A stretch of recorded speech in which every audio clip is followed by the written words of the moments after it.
കൊച്ചിയിൽ ഹോട്ടലിന്റെ മറവിൽ MDMA വിൽപ്പന നടത്തിയ പ്രതി പിടിയിലായി.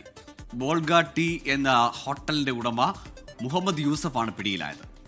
വിഷ്ണു സുരേഷിന്റെ വിശദാംശങ്ങളുമായി കൊച്ചിയിൽ നിന്ന്. വിഷ്ണു, ഹോട്ടലിന്റെ മറവിൽ കച്ചവടം, പക്ഷേ MDMA ആണ്. ഇയാൾ സ്ഥിരം ഇതാണ് പരിപാടി? വലിയ വിൽപ്പനക്കാരനാണോ?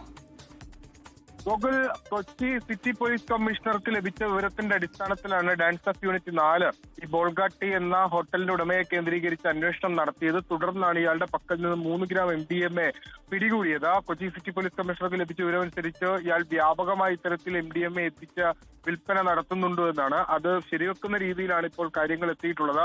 കൊച്ചിയിലെ പല ഹോട്ടലുകൾക്ക് മറവിലും ഇത്തരത്തിൽ ലഹരി വിൽപ്പന വ്യാപകമാണ് എന്നൊരു വിവരം കൂടി ഡാൻസ് ഓഫിനുണ്ട്.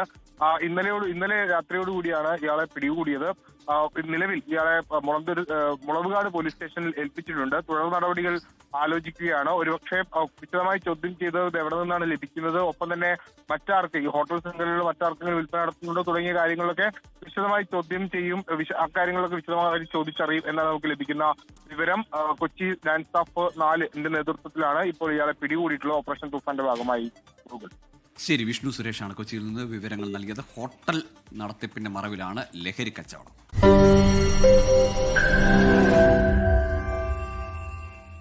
ലോകത്തെവിടെയായാലും ഏത് സമയത്തും 24 വാർത്തകളും ഓഗ്മെന്റഡ് റിയാലിറ്റി പാക്കേജുകളും എക്സ്പ്ലെയിനറുകളും വിശദമായി കാണാൻ ഞങ്ങളുടെ യൂട്യൂബ് ചാനൽ നിങ്ങൾക്ക് സബ്സ്ക്രൈബ് ചെയ്യാം.